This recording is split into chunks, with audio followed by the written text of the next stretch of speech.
Okay, so hi everyone, welcome to my channel. My name is Yukti and you're watching One Guys in Wave.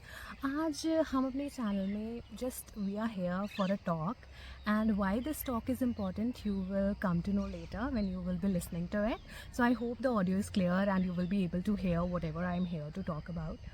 तो सबसे पहले it's very important. I don't know it is important or not, but lately what I have been observing is that जब आप थोड़े से ज़्यादा पढ़ लिख जाते हो तो people start judging you. It might be like this is not a statement I am making that is universal और इट इज़ एप्लीकेबल एनीवेयर और everywhere, but it is more about कि जब हम लाइक जो हमारे सिनेरियोज होते हैं या जो हमारी इन्वायरमेंट होता है उसके बेसिस पे वी डिसाइड, और उसके बेसिस पर हमारे जो आसपास लोग होते हैं वो हमारे स्टेटमेंट्स पास ऑन करते हैं या चीज़ें हमारे बारे में फॉर्म कर लेते हैं, राइट. तो बेसिकली क्या होता है कि दे स्टार्ट अज्यूमिंग कि अगर ये ज़्यादा पढ़ लिख गया है तो दे विल मेक अ स्टेटमेंट. अगर वो अपना ओपिनियन दे रहा है तो ये तो ज़्यादा पढ़ लिख गया है ना, तो इससे ऐसी बातें करेगा, ठीक है.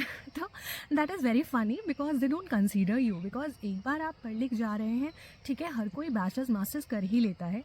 आप एक बार डॉक्टरेट ले रहे हैं फिर भी आपको इस तरीके से देखा जा रहा है. आई नो बहुत सारे लोग इस तरीके से इंटरप्रेट कर लेंगे कि शायद इसके साथ लेटेस्ट ऐसा ही हो रहा होगा, तो इसलिए she is talking about this. But mainly it is about कि this is a usual thing. I am also discussing it with other co scholars और मे बी माई बैचमेट्स और my juniors. So they are also coming across such things, even those who are just pursuing this degree, right? So they are also listening to it.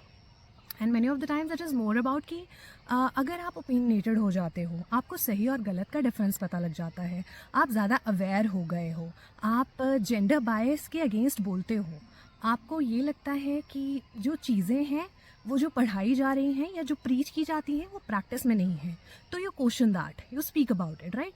तो ये सारी चीज़ें होती हैं, तो they then also again they will start assuming कि नहीं ये तो भाई इसलिए बोल रही है क्योंकि ये ज़्यादा पढ़ लिख गई है, because that is the only statement that they can give, though they are also educated but they will make this statement, right. So this is, I would say, a natural thing, and among the people it's natural for them to say like that because they don't want you to progress, right, and they don't want to accept the change. That is simple as it. And why I'm talking about this, because I believe many of the people are facing the same issue and many of you might relate, many of you might not relate to it. कि आपके आसपास बहुत अच्छे लोग होंगे जो कि आपको काफ़ी मोटिवेटेड फील कराएंगे या कि आपके साथ कनेक्ट कर पाएंगे, तो वो सारी चीज़ें होंगी. बट बेसिकली ऐसे सिनारियोज भी आपको देखने को मिलेंगे जिसमें बहुत ज़रूरी हो जाता है कि आप उसके अगेंस्ट बोलें, या अगर आप बोल भी रहे हैं, अगला स्टैंड भी ले रहे हैं, अगर आपको नहीं सुना जा रहा है, डजेंट मैटर.